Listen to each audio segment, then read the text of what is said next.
I was late. Again. The light rain turned the streets of Bangor into a mirror mosaic, and I balanced on the uncomfortable heels I'd bought, especially for this evening, and hurried to the cab. Dinner at Grandma Vivian's was not an event to which one could be late with impunity. Even in her 80s, she valued punctuality as highly as she valued profits in quarterly reports. The phone in my purse vibrated. "Where are you? Grandma's asked for you twice. Dad's nervous." A message from Mom. Typical. When it came to Vivian Crawford, my dad was always nervous.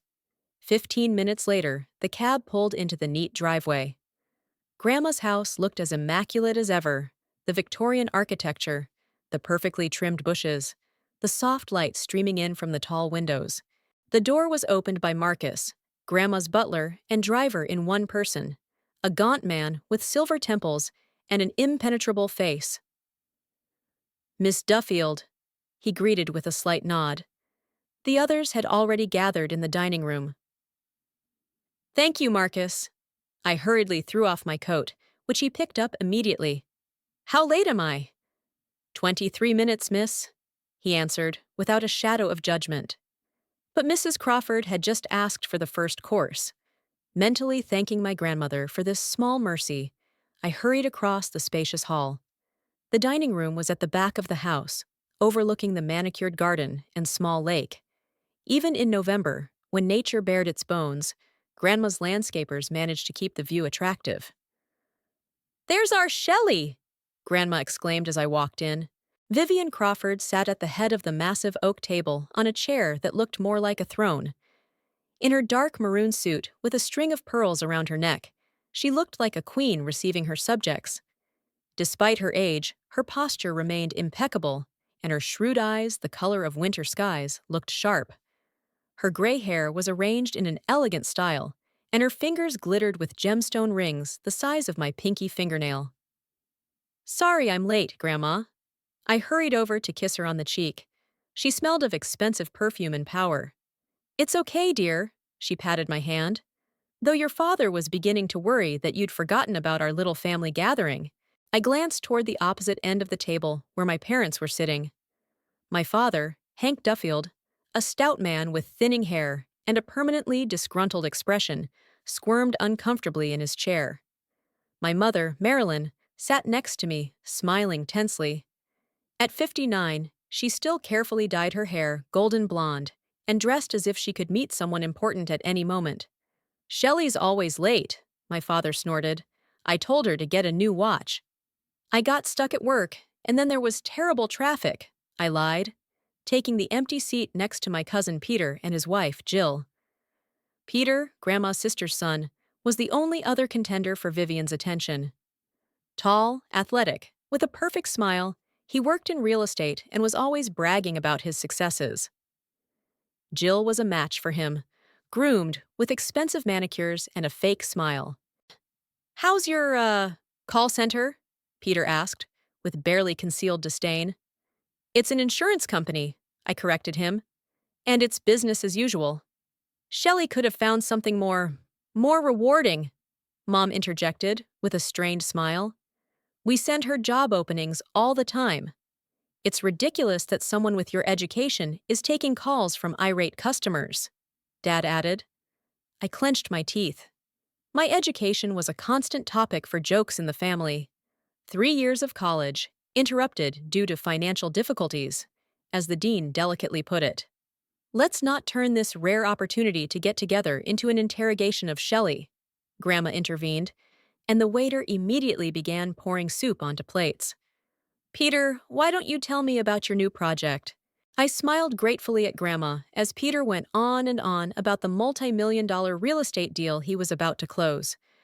Grandma listened with polite interest, occasionally asking pointed questions that made him stammer. "And at what stage is the land lease agreement agreed?" she asked when Peter had finished his rant. We're still discussing the details." He was embarrassed. And those details have been under discussion for 3 months now, haven't they?" Grandma sipped her wine from a crystal glass. "I suggest you check the zoning of the property. As I recall, there are restrictions on commercial development there because of the proximity to the preserve. Peter turned purple, and Jill was quick to change the subject. Vivian, your new boutique in Portland is gorgeous. I stopped by last week and was enchanted. Thank you, dear, nodded Grandma. The designer didn't get my vision for the lighting, though. I'll have to redecorate. Dinner continued as usual. Peter bragged. His parents smiled tensely, and Grandma watched with an expression of indulgent patience. By the time dessert was served, dainty chocolate soufflés, I was already dreaming of being at home, in my little apartment, with a book and a glass of cheap wine. It was then that my grandmother casually said the phrase that turned my life around. By the way, Shelley, am I sending you $3,000 a month enough? I'm thinking of increasing the amount to account for inflation. I froze with a spoonful of soufflé halfway to my mouth. What money? The silence that descended on the dining room was deafening. Grandma slowly lowered her spoon and turned to me, squinting her eyes. The $3,000 I've been sending to your account every month for the past 5 years. She said it slowly, as if she was explaining to a child. I started after you lost your job at the library. I stared at her, confused, trying to comprehend what I was hearing. 5 years, $3,000 a month, $180,000. I'd never seen that kind of money. I've never gotten a dime. Grandma, my voice broke.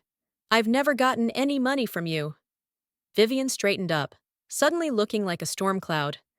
What do you mean? I personally set up the automatic transfer, every 15th day. Maybe Shelley just forgot, Mom interjected with a nervous chuckle. You know how absent-minded she is. I wouldn't forget $3,000 a month, I cut her off, feeling my anger growing inside. I live from paycheck to paycheck. A month ago, I couldn't afford to fix a leaky faucet. 2 months ago, I asked you for a loan for the dentist. I turned to my parents and noticed them exchanging quick glances. My dad turned slightly pale, and my mom fidgeted with the napkin on her lap. What's the matter? Grandma shifted her gaze from me to my parents, and her eyes narrowed. Hank? Marilyn? My father coughed. Vivian, maybe we should discuss this later, in private. We'll discuss it now, my grandmother said. Shelley, what account does your paycheck go into? My account at First National Bank, I answered, feeling my heart start to beat faster. And that's the only account you have? Yes, I nodded, already guessing where this conversation was going. Grandma pulled her phone out of her purse, searched for a few seconds, then turned the screen back to me. This is the account I send money to. A joint account in the name of Shelley Duffield and Hank Duffield. I stared at the screen. Indeed, my name was there, and my father's name, and a statement with regular deposits of exactly $3,000 on the 15th of each month. I never opened a joint account, I whispered, looking up at my father. I'd never even heard of it. My father's face turned an ashy gray shade. Shelley, look, can we explain? Explain what? Grandma stood up abruptly, resting her hands on the table. That you stole money from your own daughter, and from me, using her name to open an account without her knowledge? We didn't steal! Mom was outraged. We were helping her manage her finances. Shelley never knew how to handle money. I didn't know how to handle money I never had? I rose from my seat too, feeling rage boiling up inside. How could you? I worked overtime, took extra shifts, denied myself everything. And you? I couldn't finish the sentence. We were thinking about your future. My father tried to justify himself. We were saving money for you, for a rainy day. A rainy day? I laughed hysterically. The last 5 years have been a goddamn rainy day. I live in an apartment with mold on the ceiling. I take the bus because I can't afford a car. Peter and Jill moved away from the table in shock, as if our family drama was a contagious disease. Marcus tactfully left the room. Where's the money, Hank? Grandma asked icily. $180,000. Where did it go? My father started mumbling something about investments and savings, but his words sounded fake, even to me. Show me the statements, Grandma demanded. Now. I don't have them with me. Dad started looking around like a hunted animal. They're in my office. You're lying. Grandma shook her head. There's no money, is there? You spent it. The silence was more eloquent than any confession. Oh my God! I sank back into the chair, feeling weak in my knees. You spent all that money. My money. Don't be dramatic, Shelley. Mom pressed her lips together. We're your parents. We know better what's good for you. Did you know what was good for me when I asked for help paying for my continuing education courses? Or every time I borrowed money to get by until payday? I felt tears coming to my eyes, but I held them back with an effort of will. What did you buy with my money? My father and mother exchanged glances. We had some debts, Father admitted reluctantly, and we had to help Peter with the down payment on the house. I turned to my cousin, who was suddenly very interested in his dessert. And you knew? Did you know the money was meant for me? Not exactly, he mumbled. Uncle Hank said it was family money. Family money? I laughed bitterly. My family is me, and I've never seen a dime of that money. Grandma suddenly slammed her palm on the table with such force that the dishes bounced. Enough! She turned to my parents. Hank, Marilyn, you will immediately transfer whatever money you have left into a new account I'll set up for Shelley, and then we'll discuss how you'll pay back the rest. But Vivian, Father began. Silence. Grandmother cut him off with such fury that he slumped into his chair. I can sue for fraud, and believe me, I will if I have to. She turned to me, and her gaze softened a little. Shelley, pack your things. You're coming with me tonight. Marcus! She called for the butler, who immediately appeared in the doorway. Get my car ready and call Greta and have her prepare the guest bedroom in the penthouse. Grandma, no need. I was still in shock. I can go home. Your home is with me this minute. She cut me off, then turned to the others. Dinner was over. Hank, Marilyn, I'll contact you tomorrow through my attorney.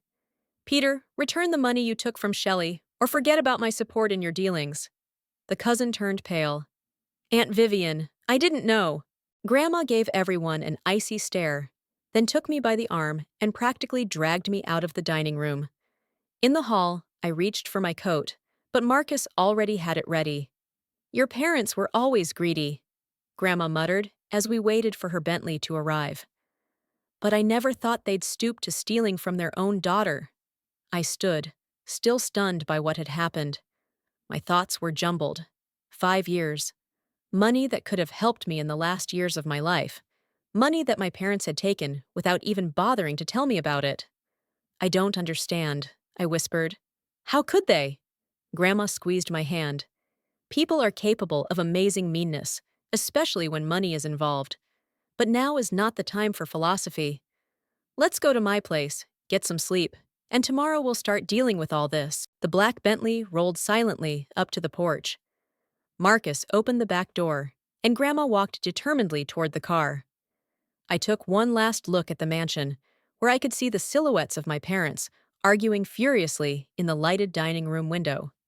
Shelley, are you coming? My grandmother called out to me, already in the car. I took a deep breath of November air and headed toward the Bentley. Whatever lay ahead of me, it couldn't be worse than the deception I'd been living in all these years. Yes, Grandma, I replied, sitting down next to her. I'm ready. Grandma's penthouse was in the heart of Bangor, a high-rise building with a glass and steel facade. The Bentley glided through the night streets, and I stared out the window with a blank stare, still digesting what had happened. You're thinking too loudly, my grandmother said, keeping her eyes on her phone. Don't worry, we'll fix it. I just can't believe it. How can you deceive your own daughter so easily? I asked, surprised at the calmness in my voice. Inside, I was in a hurricane, but on the outside, I remained almost serene, as if I were in a state of shock. You can't, Grandma answered simply, but you can stop them from stealing another 5 years. The car stopped in front of a modern building, and Marcus opened the door for us. An impeccably uniformed doorman greeted Grandma by name and gave me a curious look. We took a private elevator that opened directly into the penthouse's spacious lobby. Greta has prepared the guest bedroom for you, Grandmother said, as she removed her pearls and placed them in a small box on the console. There's a beautiful view there at sunrise. Greta, an older woman with a friendly face and impeccable posture, appeared from a side door. Apparently, she was Grandma's housekeeper.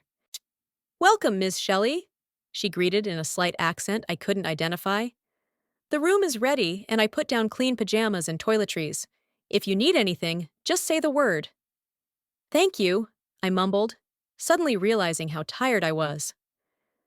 "But first we'll have a drink," Grandmother said firmly, heading for the bar in the corner of the living room. "Do you prefer whiskey or brandy?" "Actually, I'm not a big fan of hard liquor," I admitted. "You need it tonight." She poured 2 glasses and held one out to me. "To the truth, no matter how bitter it is." I took a sip and coughed. Grandma grinned, and then we settled into the living room. She took off her shoes and slid into a chair with her feet up, an unexpectedly informal gesture for a woman of her stature. "Ask questions," she said. "I know you have a lot of them." I took another, more cautious sip. The whiskey burned my throat, but then spread a pleasant warmth through my body. "Why did they do that?" I asked, though I already knew the answer. Grandmother sighed. "Greed. Envy. A sense of entitlement to what belongs to others. Your father always thought he was worthy of more than he had, and somehow he convinced your mother of that." "But how did they even manage to open an account in my name? Doesn't that require my signature?" "Hank was your guardian until you came of age. Maybe he opened a joint account back then and just kept using it. Or forged your signature. I wouldn't be surprised. My lawyer would deal with that tomorrow." I shook my head, still unable to comprehend the magnitude of the betrayal. "I don't understand how I never noticed. I didn't realize." "Because you trusted them," Grandma said softly, "and because they carefully maintained your addiction, always made you a little insecure, a little in need of their approval." Her words hit the mark, and I felt my throat tighten as the tears came. "Tell me why you decided to send me the money," I asked, trying to change the subject. Grandmother leaned back in her chair, swirling her glass thoughtfully in her hands. "Remember 5 years ago when you worked at the town library?" I nodded. It was a job I enjoyed, despite the modest pay. "You ran a reading program for disadvantaged kids. You wrote grants, arranged for volunteers, taught classes. All of this on top of your main duties." My grandmother smiled at the memory. "I happened to walk into one of those classes and saw you working with the kids, your passion, your patience, and that's when I realized that you have something in you that neither Peter nor your parents have." "What's that?" I asked, surprised by her observation. "Sincerity. The ability to care for others without expecting a reward. And then there's the organizational talent and the ability to get things done even with limited resources." She paused. "And then the library closed because of budget cuts, and you lost your job.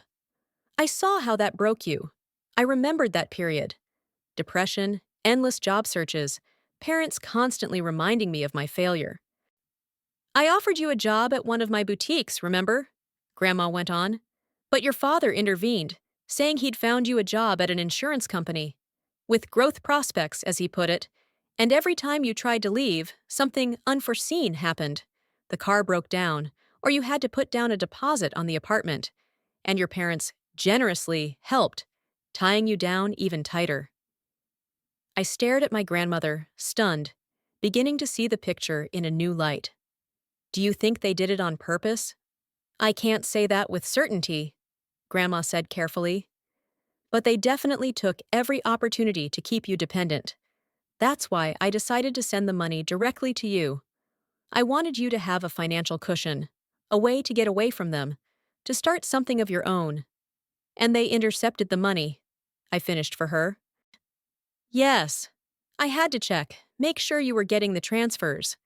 But your father assured me every time that you were fine, that you were grateful for the help. Just too busy to call." She shook her head. "And I believed it. My bad." I downed the whiskey, savoring the scalding effect. I wanted to stop thinking about it, to distract myself with something else. "Tell me about your business," I asked. "How did you build it all up?" Grandma smiled, clearly pleased with the change of subject. It all started with a clothing store in the mall. Your grandfather died young, leaving me with a young daughter, your mom, and a mountain of debt. It was the 60s, and it wasn't easy for a woman in business. I listened with bated breath. Grandma rarely talked about her past, and my parents always changed the subject when it came to her business. 5 years later, I had 3 stores. 10 years later, I had an entire New England chain. I was the first competitor to offer personal shopping and VIP services. In the 80s, I created my own clothing line. She smiled, giving in with nostalgia. And then I diversified the business. Real estate, investments. Now, Crawford Retail is a holding company with an annual turnover of over 100 million. That's impressive, I said sincerely. And Mom? Didn't she ever want to get involved in the business? My grandmother's expression changed, becoming harder. Marilyn was always impressionable, easily influenced. When she met your father, he convinced her that working in the family business was nepotism and that she should pursue a career on her own. But Mom never really worked, I countered. Just those endless charity committees of hers. Exactly. Hank didn't want her to work. He wanted her to depend on him. Grandma took a sip of whiskey. When Marilyn announced her engagement, I offered her a stake in the company as a wedding present. Hank turned down my offer on her behalf, said they wanted to stand on their own 2 feet. I was beginning to see a pattern in my father's behavior. But they still took money from you? Oh, sure. Loans for your first house, for your education, for your father's business projects, which invariably failed. It was just presented as temporary help, not permanent support. Grandma snorted. Hank has always been a master of self-deception. He really believes he'll get rich someday and pay it all back. The whiskey began to take effect, and I felt the tension release. Along with the relaxation came memories. Hundreds of small episodes that now added up to a single picture of manipulation and control. They always mocked my ideas, I said thoughtfully. When I wanted to open a small bookstore, Dad spent the whole evening explaining why it was a failure. When I mentioned taking graphic design classes, my mom told me I had no artistic taste. Of course, Grandma nodded. They couldn't let you be independent, especially after they started getting my money. You were their golden egg-laying hen. Her words hurt, but I couldn't deny their truth. Why didn't you speak to me directly? I asked. Why didn't you ask me if I was getting money? Grandma looked guilty for the first time that evening. I tried at first. I called you, invited you to dinners. But you were always too busy. And then Hank said you were in therapy for depression and needed space. That pushing me would only make things worse. What? I almost choked on my whiskey. There was no depression. There was no therapy. I realize that now. Grandma rubbed the bridge of her nose. But back then, I believed it. And I decided to respect your desire to keep your distance. I limited myself to financial help and occasional family dinners. I was hit with a new wave of anger. My parents hadn't just stolen money, they had stolen my relationship with my grandmother, perhaps the only person in the family who truly believed in me. What am I supposed to do now? I asked, feeling completely lost. Grandma set down her glass and leaned forward, looking me straight in the eye. First, get a good night's sleep. The morning is wiser in the evening. Second, tomorrow we'll meet with my lawyer and banker. Maybe something can be recovered. Third, she paused, you need to decide what you want out of life. Not what your parents, or even me, expect of you, but what you want for yourself. I blinked, surprised by her words. So, you're not going to tell me what to do with my money or how to live my life? Grandma laughed. Honey, if I wanted to control your life, I wouldn't have sent you money secretly from your parents. I wanted to give you freedom of choice. And now that the truth is out, I still want the same thing. But surely you're hoping I'll follow your path? Join the family business?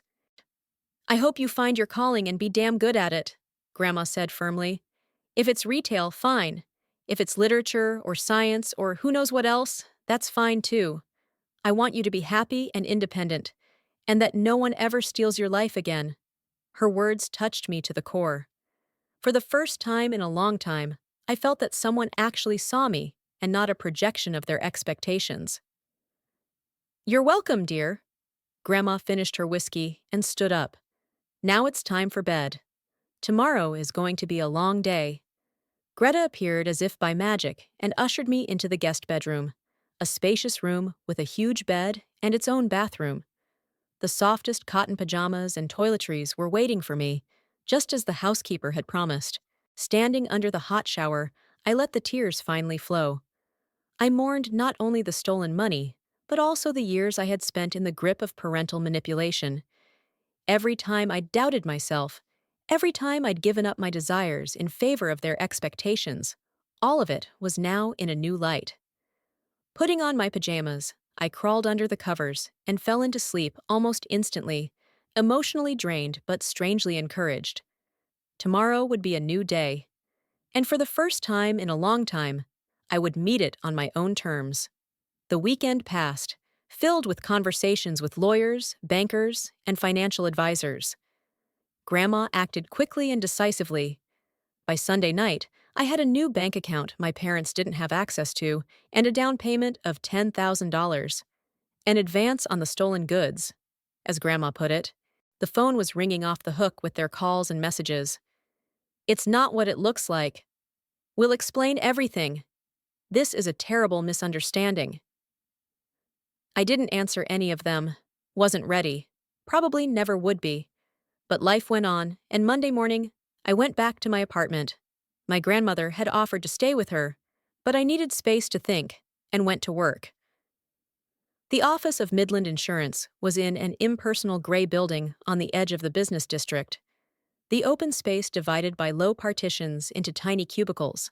The hum of the air conditioner and the buzz of the call center operators' voices. All of this used to give me a vague sense of longing. Today, I looked at the place with different eyes. Shelley! Patty, the full-figured woman in her 50s, who occupied the next cubicle, called out to me. I have a present for you.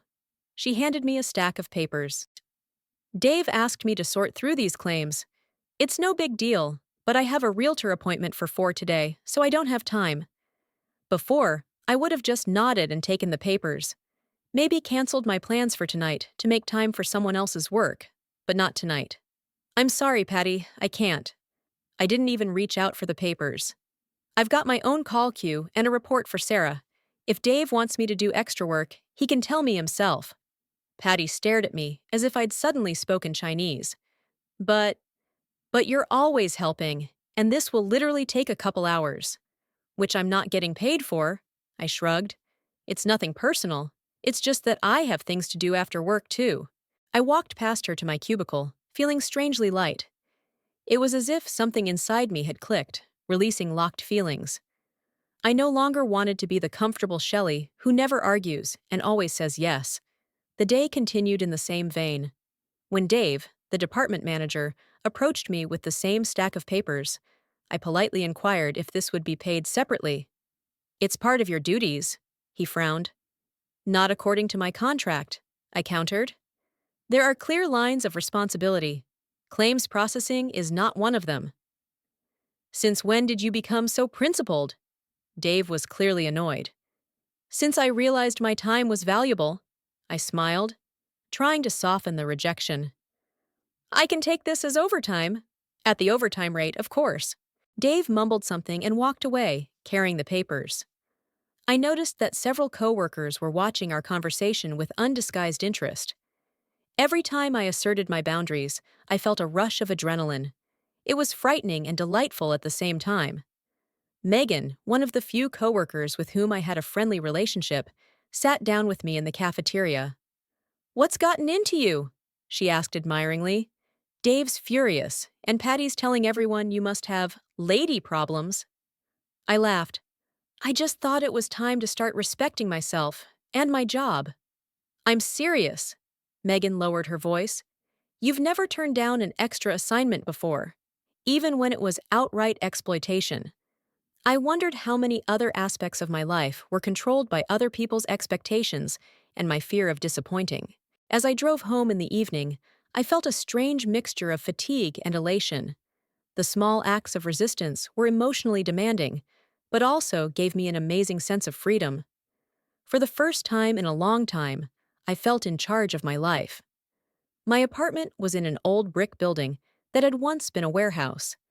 As I walked up the stairs, I noticed a clumsy figure fiddling with the lock of the apartment across the hall. Dexter Morrow, my neighbor, was trying to hold a paper grocery bag and find his keys at the same time.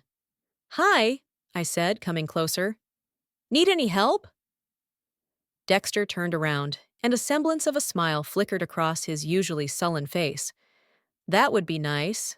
I took the bag from him, and he was finally able to get his keys out of his jeans pocket. Dexter was a large man with broad shoulders and hands covered in calluses from years of work. We'd lived in the neighborhood for 2 years, but barely exchanged a few words a week. All I knew was that he drove a truck for a transportation company and kept a collection of cacti on his windowsill. "Thanks," he said, taking the package from me after he opened the door. "How are you?" That was the longest greeting I'd ever heard from him.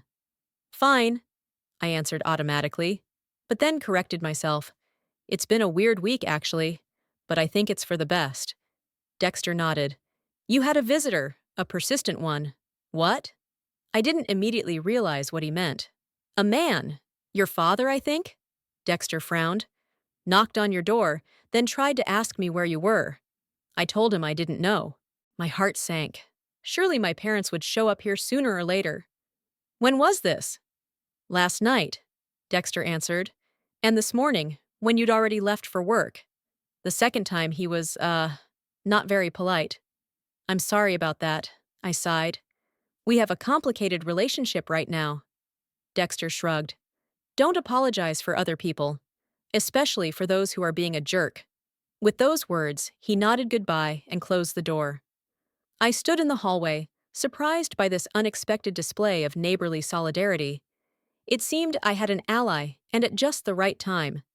When I entered the apartment, I noticed the envelope slipped under the door. It was my father's handwriting, sharp, with heavy pressure. Reluctantly, I opened it. "Shelley, we need to talk. You don't realize what you've gotten yourself into. Vivian is manipulating you like she's always manipulated all of us. Here's your keys. You forgot them in your haste. Call me when you're ready to hear our side of the story. Dad." Attached to the letter was a set of keys to my parents' house. Keys that I never forgot, because they were always in a special compartment of my bag. Keys that had disappeared from there without my knowledge. I shuddered at the realization that my father must have gone through my bag when I'd visited them last month. Or worse, he'd had a duplicate all along that I didn't know about. I tossed the letter in the trash and put my keys away in my desk drawer. Then I took out my cell phone and called my grandmother. "I was going to call you in an hour," she said instead of greeting me. "Are you sitting down?" "Yes," I answered, sinking down on the couch. "What's up?" "My financial auditor found something interesting." Grandma's voice sounded deceptively calm, but I already knew the tone. It was the way she spoke when she was truly furious. "In addition to the account we already know about, there are several other lines of credit in your name." "What?" I felt the blood drain from my face. "What other lines of credit?" "2 credit cards from different banks, a consumer loan, and, most outrageous of all, a mortgage." "A mortgage?" I almost screamed. "But I don't have a house." "Exactly," Grandma said dryly. "But your cousin Peter does." "Well, he had one. According to the deeds, the house was sold 6 months ago and the loan paid off. But for 4 years before that, the payments came out of the very account I used to transfer money to you."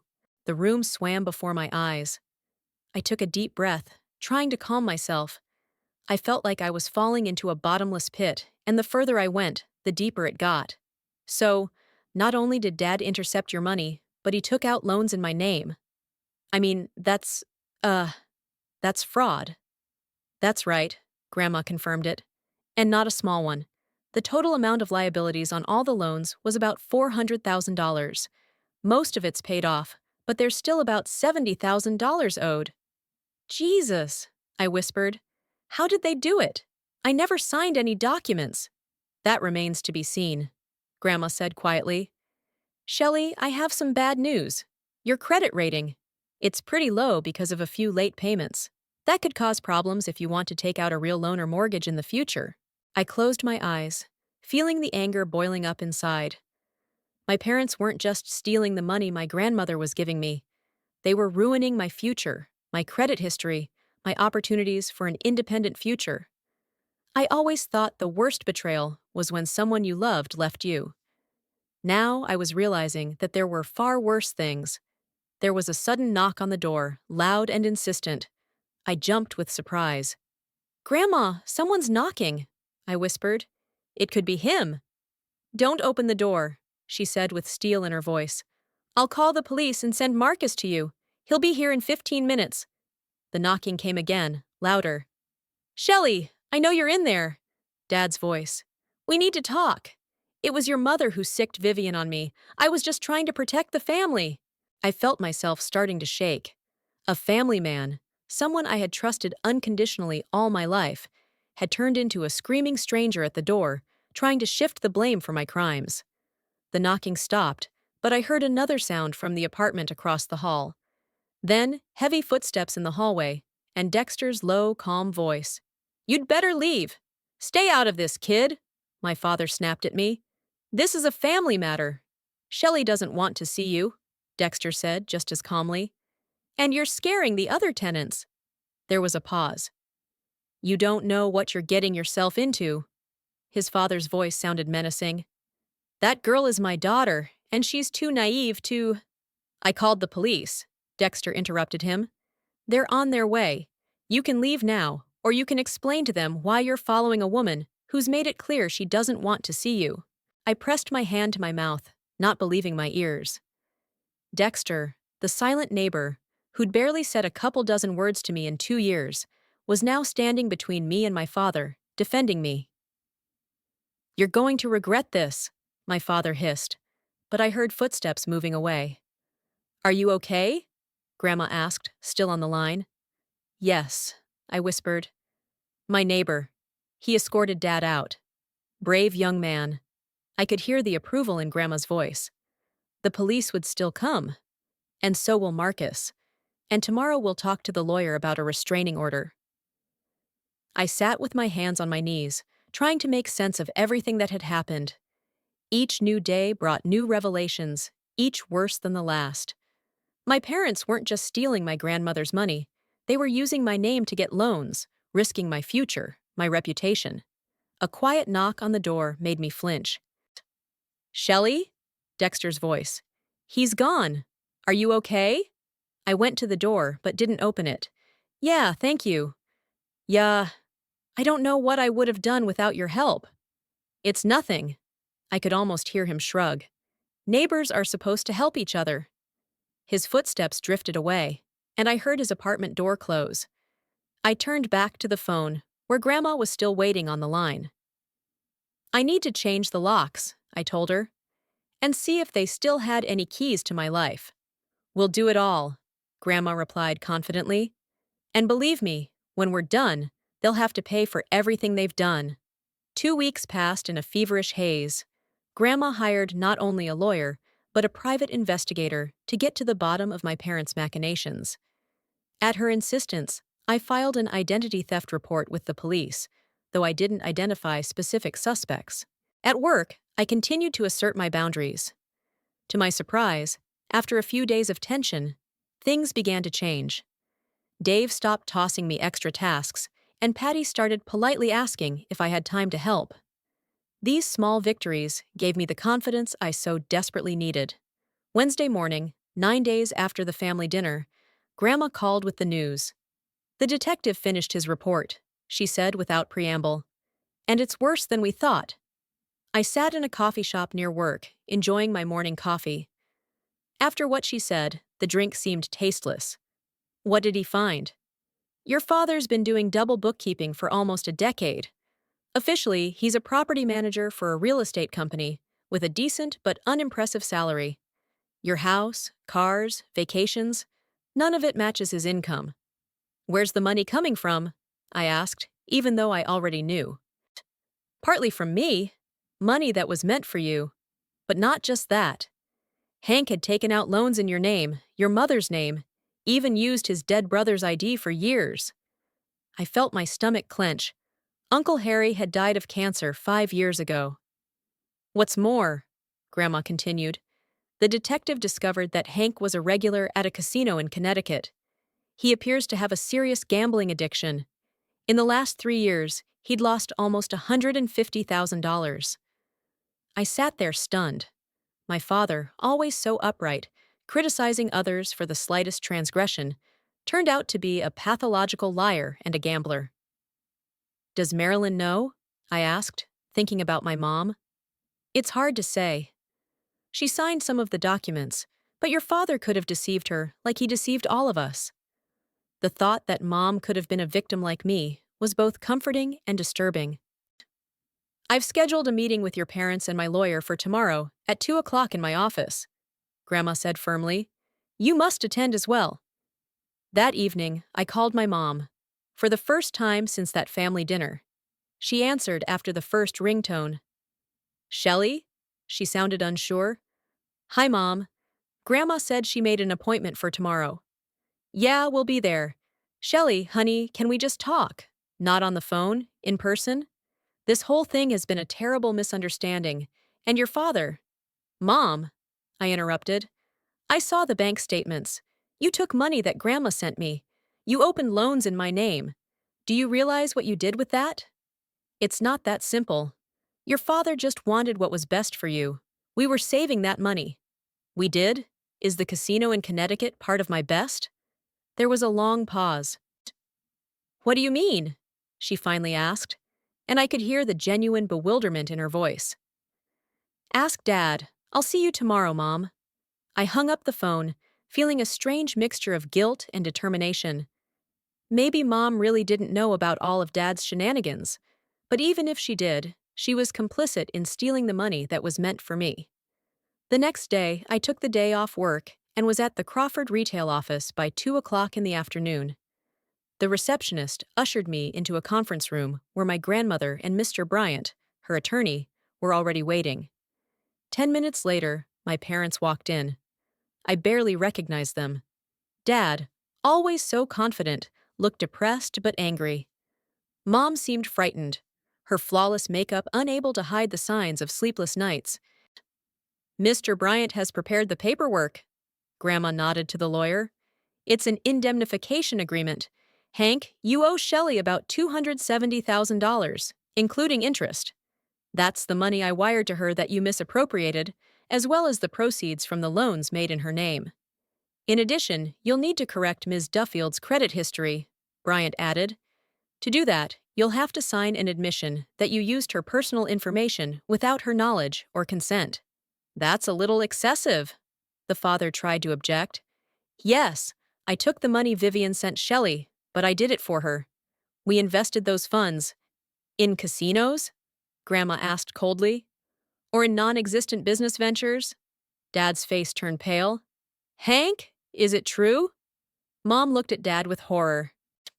I've been having financial difficulties, he mumbled. I was going to pay it all back as soon as my investment paid off. You lied to me. Mom's voice trembled. All these years. You said we were saving money for Shelley, for her future. I watched the scene with a sense of loss. My family was falling apart right before my eyes. Sign the papers. Grandma slid the folder toward my parents. Or we're going to the police. I don't have that kind of money. My father shook his head. $270,000. It's impossible. You have a house, Bryant said coldly. You can sell it. 2 cars. The antiques Mrs. Duffield is so fond of collecting. Mom began to cry, quietly and inconsolably. It pained me to see her like that, despite everything that had happened. I'll sign, Mom said suddenly, wiping away her tears. I'll sign whatever you need me to sign. Shelley, honey, I didn't know about the casino, I swear. I thought we were really investing that money for you. Are the loans in my name? I asked quietly. You didn't know about them either? Mom lowered her eyes. Hank said it would be easier to set up your trust fund. That all the paperwork was a formality, and when you turned 35, you'd get the full amount with interest. And you believed that nonsense? Grandma couldn't take it anymore. Marilyn, you're not that naive. I believed my husband. Mom raised her voice. For 25 years, I believed every word he said. Dad signed the papers, then handed them to Mom. She signed without reading. What now? Dad asked, suddenly looking 10 years older. Now you sell the house and all your valuable possessions, Grandma said. And you're going to compensate Shelley. Where are we going to live? Mom asked, confused. I looked at my parents, broken, lost, and suddenly I felt both anger and pity. They can rent an apartment, I said, surprised by my own words. There's a vacant apartment on the first floor of my building. It's cheap. You don't have to help them, Grandma said quietly. I know, but they're still my family, no matter what. Grandma wanted to say something, but suddenly she turned pale and clutched her chest. Grandma? I jumped up to her in a fright. What's wrong? Nothing. She tried to smile, but she grimaced in pain. It's just a little hard to breathe. Mr. Bryant had already called an ambulance, so I helped Grandma into a more comfortable position. When the ambulance arrived, the paramedics quickly determined that Grandma was having a heart attack. I'm going with her, I said to my parents, who stood back, stunned. We'll go too, Mom said firmly. No matter what happens between us, Vivian is my mother. I sat next to my grandmother in the ambulance, holding her hand. My parents followed us in their car. On the way to the hospital, I looked at my grandmother's pale face and prayed that she would be okay. At the emergency room, we were separated. Grandma was taken away for examination, and the three of us were left in the waiting area. We sat in silence, each absorbed in our own thoughts. Shelley, Mom said quietly, whatever happens, I want you to know that I really didn't know about the casino, and I truly believed we were saving that money for you. I looked at her, upset, scared, but sincere. I want to believe you, Mom, but now is not the time for this conversation. Let's just wait for news about Grandma. For the next 3 days, I practically lived in the hospital. Grandma was getting better, but the doctors insisted on a full checkup and constant monitoring, given her age. The hospital cafeteria became my second home, and the hard chair for visitors became my place to sleep. Dexter, after hearing about what had happened, volunteered to water my few plants and check the mail. My parents didn't leave the hospital either, settling into the waiting area at the end of the hallway. We hardly spoke at all, exchanging only duty phrases about Grandma's condition. After signing the papers and Vivian's heart attack, everything else seemed unimportant, postponed for later. On the 4th day, when Grandma could already sit up and even stand up briefly, Dr. Ramirez announced that her condition had stabilized to the point where she could be discharged in a couple of days. That was great news, but it meant we had to get back to dealing with our family issues. Shelley, Mom approached me as I was leaving Grandma's room after lunch. Can we talk? I hesitated. Part of me still wasn't ready for this conversation, but another part of me realized that avoiding it indefinitely was impossible. Okay, I nodded, just without Dad. Mom looked exhausted. Her always impeccably styled hair was in a sloppy ponytail, and her face was almost devoid of makeup. We went down to the cafeteria, grabbed a cup of coffee, and sat at the far table. How are you? She asked, looking at me with an unaccustomed uncertainty. That's a strange question after everything that's happened. I didn't want to be harsh, but the words came out. I know. She lowered her eyes. I know that I betrayed your trust, and I don't expect you to forgive me right away or ever. But I want you to know that I really didn't know the extent of what your father was doing. I sipped my coffee, trying to gather my thoughts. Didn't know about the gambling addiction and the forged documents, maybe. But about the money my grandmother was sending me, you knew. And you let me live in total poverty while you enjoyed the money yourself. I thought we were saving it for you. Her voice trembled. Hank said that if you gave it to you right away, you'd waste it. That you should wait until you were more mature. And you believed him? I couldn't contain my bitterness. I'm 33 years old, Mom. I'm not a child anymore. I know, she nodded. But you don't realize the effect he has on people. Me. He always has. Something in her tone made me wary. What do you mean? Mom was silent for a long time, twirling the cup of coffee in her hands. I met your father when I was 19, she finally began. Vivian had always been strong, domineering. I grew up in her shadow, never feeling like I could live up to her expectations. And then there was Hank. Confident, ambitious, spoke so convincingly. He made me feel special. She paused, as if gathering her thoughts. After the wedding, everything changed. Slowly, imperceptibly. First, he convinced me to give up my job at my mom's company. Said I had to make it on my own.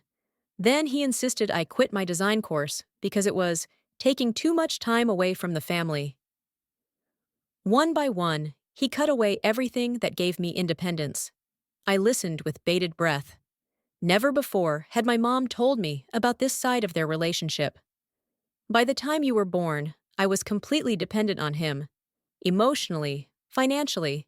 He controlled all the money, made all the decisions. And he was always reminding me how lucky I was to have him. What a loser I'd be without him. But why didn't you leave? I asked. Why didn't you go to Grandma for help? Because of you, she answered simply. I was afraid he would take you away from me. He was always such a perfect father in public. Everyone adored him. Who would have believed that at home he was different? And then it was too late, Mom continued after a pause. I'd lived his lies for so long that they became mine too. I convinced myself that it was okay, that it was meant to be, that if he could be cruel sometimes, then I deserved it. A tear rolled down her cheek, and she hastily wiped it away. I looked at my mother with new eyes. All my life I had thought of her as weak, obeying my father's every word. Now I saw a different story, a story of a woman caught in a trap from which she saw no way out. Is that why you were so insistent that I only date the right guys? I asked suddenly, remembering her constant meddling in my personal life. Were you afraid that I would repeat your fate? She nodded. I didn't want you to live a life like mine, but I only ended up pushing you away. I'm sorry. We sat in silence, each immersed in her own thoughts.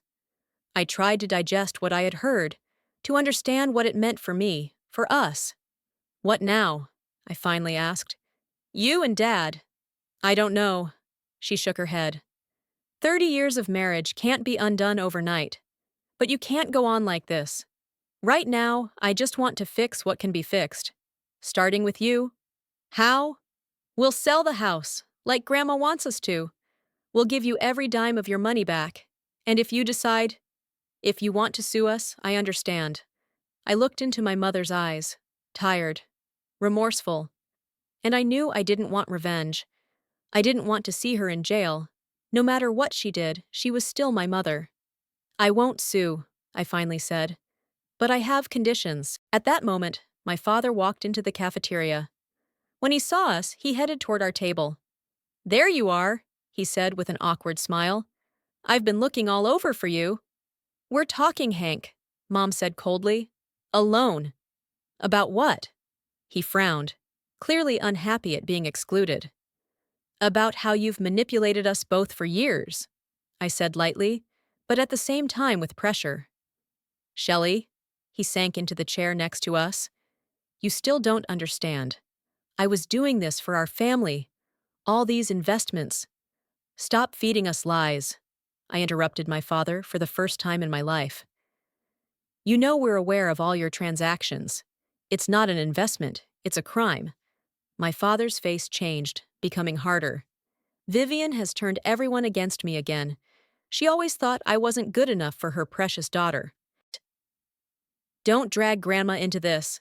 I felt the anger boiling up inside me. This is all about you, and I won't let you put the blame on others anymore. You don't understand how life works.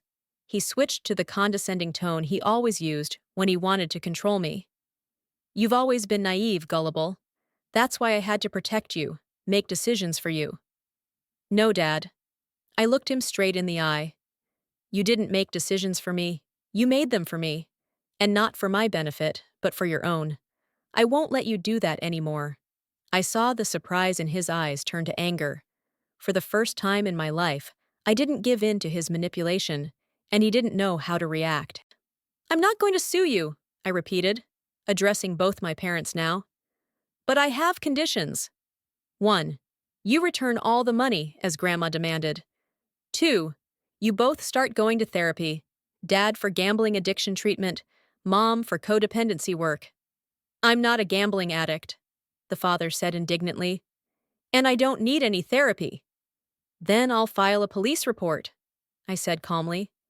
I have all the evidence. You'll be convicted of large-scale fraud. That's at least 5 years in prison. Dad turned pale. Mom looked at me with surprise and, I think, pride. And the third condition, I continued. You both start from scratch. No shenanigans, no lies. Get an honest job, live within your means. If I find out you're up to your old tricks again, the deal's off. You can't dictate terms to us, his father hissed. We're your parents. I can. I felt strangely calm. Because now I had something I didn't have before. The truth. And proof. We looked at each other across the table and the man I'd spent my whole life afraid of disappointing. Now I saw him for what he was. Not a formidable figure of authority, but a broken man whose house of cards of lies had finally collapsed. All right, he said at last. I agree to your terms. Me too, Mom added quietly. At that moment, a nurse came to our table. Ms. Duffield, your grandmother is asking for you. I nodded and stood up.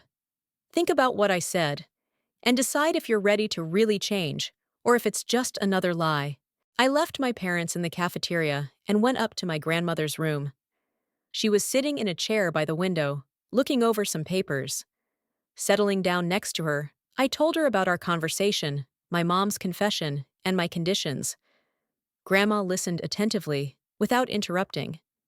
You're a big, smart girl. You made the right decision. This is what rebirth is all about. Sometimes we need a crisis to see things as they really are. She took a folder from the table and handed it to me. I've been thinking a lot these days, too. About my life, about the company, about the future. I opened the folder. Inside was a contract entitled Management Transfer Agreement. What is it? I want you to join Crawford Retail, Grandma said simply. Not as a rank-and-file employee, but as my future successor. I stared at her in shock. But I don't know anything about retail.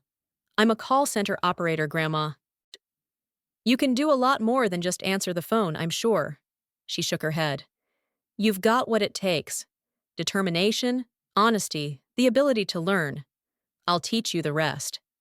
But there are more qualified people. More qualified, perhaps. More deserving. No. She was adamant. Think about it, Shelley. You've always wanted to change your life. Here's your chance. I stared at the contract, not knowing what to say. Part of me was afraid of such a drastic change. The other part of me was eager for it. What if I fail? Then you'll know you tried, Grandma replied simply. Better to regret what you did than what you didn't dare to do. 2 weeks later, Grandma was fully recovered and back to work, although she cut back her hours at the doctor's insistence. My parents sold the house and moved into a small apartment my grandmother helped find. My dad started attending a Gamblers Anonymous group, and my mom started attending therapy sessions. I didn't know if it would be enough to heal their marriage, but it was a step in the right direction. As for me, I quit my job at the insurance company and started working in the purchasing department of Crawford Retail. The work was challenging but exciting. My grandmother was a strict mentor, not giving me any favors because of my parentage. But I didn't want any. I wanted to earn my place in the company.